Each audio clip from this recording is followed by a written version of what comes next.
This is Arenys de Munt, a village of 8,000 inhabitants in Catalonia, Spain. I've been living not too far away from here for about 20 years.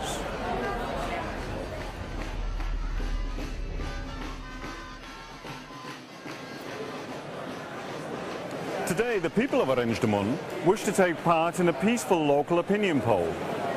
The question, would you like Catalonia to be an independent state within the European Union?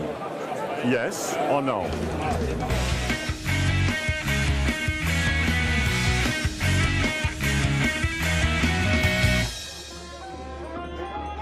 Today's poll, though it carries no legal weight, has caused a tremendous hullabaloo in the Spanish media. Until just a few years ago, Catalan independence was a taboo subject. So what happened? The Spanish government banned the poll, but the people of Arenys de Munt are going ahead anyway. Paradoxically, the government has given permission to an extreme right-wing group called the Falange to come here and protest against the poll. They're on their way.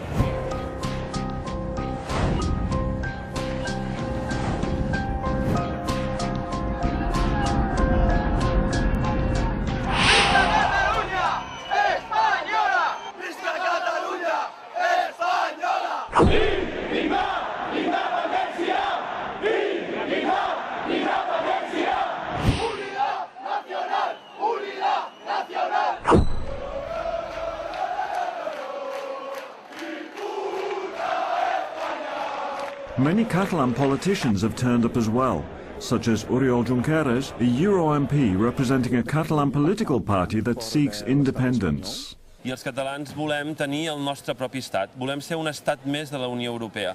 I de fet, a Europa, la majoria dels estats que ara hi ha a Europa són estats perquè han fet un referèndum d'autodeterminació. Nosaltres volem fer el mateix que ha fet la majoria dels europeus. Volem votar i volem votar democràticament per la nostra llibertat.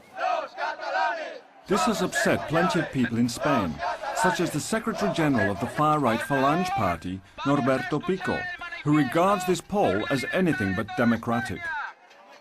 La democracia es un sistema de convivencia que se fundamenta en el respeto de todos y cada uno a las leyes. Entonces, cuando se está convocando un referéndum que ha sido declarado ilegal, no se está respetando la democracia.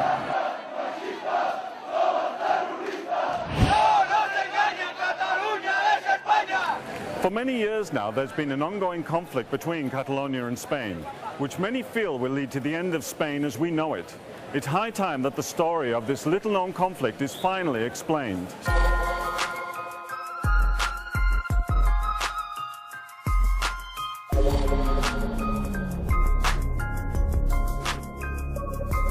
I'd lived here long enough to know that to get to the heart of the matter, I'd first have to go to talk to some very important people outside Catalonia, in Madrid.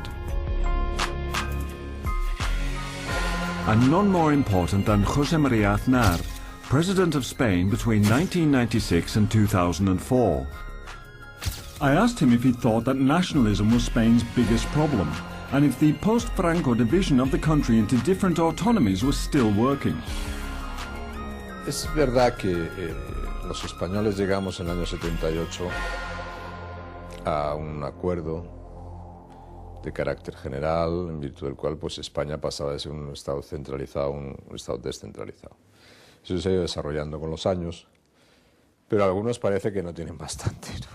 Como todo And what about the problem of nationalism in Spain? Hoy el nacionalismo es un problema en toda Europa, ¿no?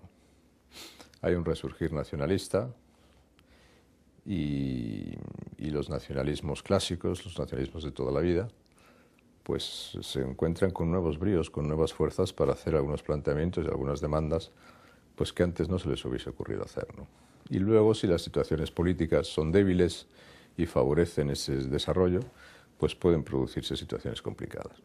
¿Hay debilidad en España en estos momentos? Yo creo que se ha debilitado el Estado y la nación española en los últimos años de una manera innecesaria y preocupante.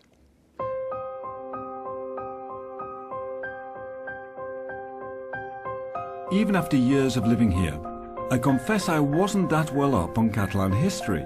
So I asked one of Catalonia's best-known historians, Josep María Soler y Sabater, to explain the background to the present conflict. En 1714, digamos, hubo una guerra que Castilla, o el reino de Castilla, se impuso sobre el resto de los territorios que formaban, digamos, toda la península ibérica.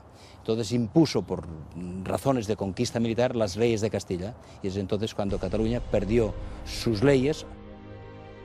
For the Catalans, 1714 turned out to be a key year in their history.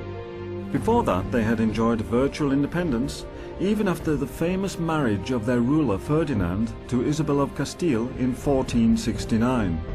When the centralizing Bourbon dynasty claimed the Spanish throne in 1701, the Catalans, in alliance with Holland, Portugal and the English, decided to back the non-centralizing Habsburgs. The result was a 15-year war that culminated in a grueling 2-year siege of the Catalan capital, Barcelona. Left in the lurch by the English, the Catalans lost the last remnants of their sovereignty with the defeat of Barcelona on September the 11th, 1714. A date which has now become their national day, on which they recall the loss of their political freedom and ask for it back.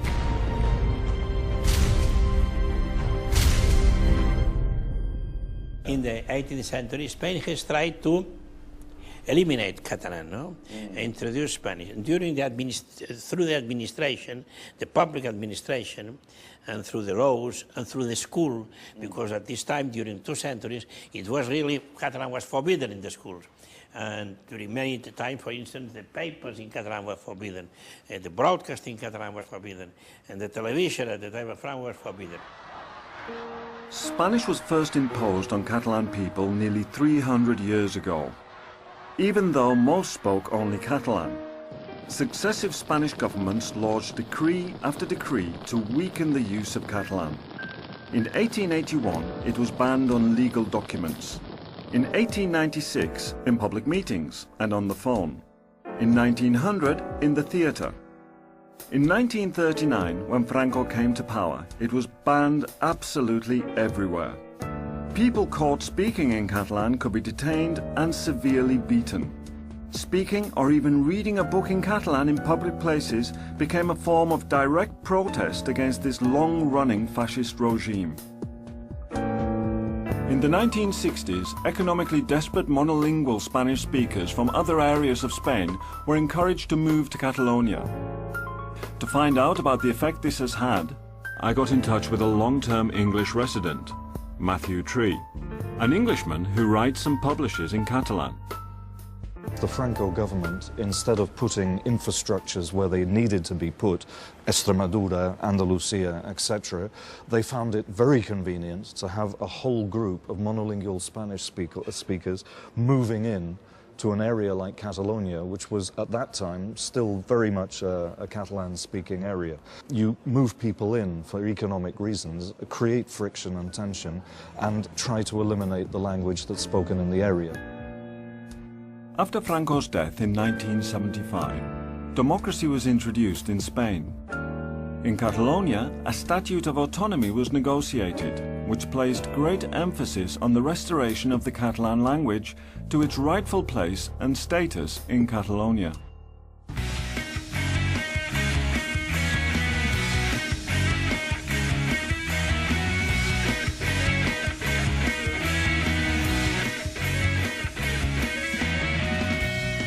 We Catalans, because we believe that in Spain, in the framework of Spain, but we are a nation. We are not like the others because we have another language, our own language. We have our own political institutions historically. The text of the Home Rule of the Autonomy Statute of Catalonia says that official languages are Spanish and Catalan, but the own language of Catalonia is Catalan. That is set in the law. However, tensions have arisen because Catalan is now the main language used in state schools, and in general is now widely used in Catalonia. The rest of Spain regards this as a sign of disrespect, or worse, an attempt to eliminate Spanish in Catalonia. At the forefront of this criticism is the right-wing media, and in particular its most outspoken journalist, Federico Jiménez Los Santos. Esta es La Mañana, con Federico Jiménez Los Santos. Vosotros hace tiempo que habéis instaurado una dictadura de facto en Cataluña. Ahora la queréis imponer, además, estableciendo un régimen colonial sobre el resto de España. Es decir, han reproducido la misma fórmula de Franco. Ahora mandan como en tiempos de Franco, pero en vez del castellano imponen el catalán. No en Cataluña, que te obliguen a hablar el catalán y no el castellano. Yo no hablo de separatismo, pero son muy nacionalistas y son muy suyos. El resto de España yo creo que es diferente. Que el idioma, que te obliguen a dar clases en catalán, no me afecta, soy andaluz. Falta mucha democracia. Ya se sabe, en Cataluña pues es la dictadura blanca, digamos. The dislike or the hatred or the distrust against other national groups in Spain goes much more against the Catalans than it does against the Basques. I think really because the Catalans are the only people who really do have a live, active, linguistically differentiated culture. En Cataluña, por ejemplo, si quiere escolarizar a sus hijos para que les enseñen en español, no puede. No puede. Recibirá solamente enseñanza del castellano, del español como una lengua más, pero no existe ninguna escuela en Cataluña que enseñe a los niños a estudiar en español. I decided to ask another broadcaster, Curry Valenzuela, whose afternoon show is the third most watched TV program in Madrid, what harm there was in Catalans learning their own language. They are punishing themselves because when they finish studying, they cannot work outside Catalonia in the rest of Spain. And they have a problem now with doctors, engineers, journalists. They only can work inside there because they don't speak Spanish, which is very stupid. However, even non-native residents of Catalonia disagree with this view. Well, the whole idea, I've got two small kids, 5-year-old kids, who are in the Catalan public education system at the moment. And when they come out of school, they're surrounded by media and press and all kinds of other factors which are almost exclusively in Spanish. So to counteract that effect, they have immersion in Catalan. And of course they all come out of the education system speaking Spanish as well. I mean, I don't know anybody in 24 years of living here, of any age group at all, who is a monolingual Catalan speaker. So what happens if a parent living in Catalonia wants his or her child to be taught only in Spanish? Són molt poquíssims els pares que ho demanen. Per què? Perquè aquí tenim un sistema educatiu que és integrador, que no fa segregació dels alumnes en funció de la llengua familiar originària. De tal manera que aquí la llengua vehicular d'educació és la llengua d'aquí, exactament igual com a Madrid és la llengua d'allà i a Londres és la llengua d'allà.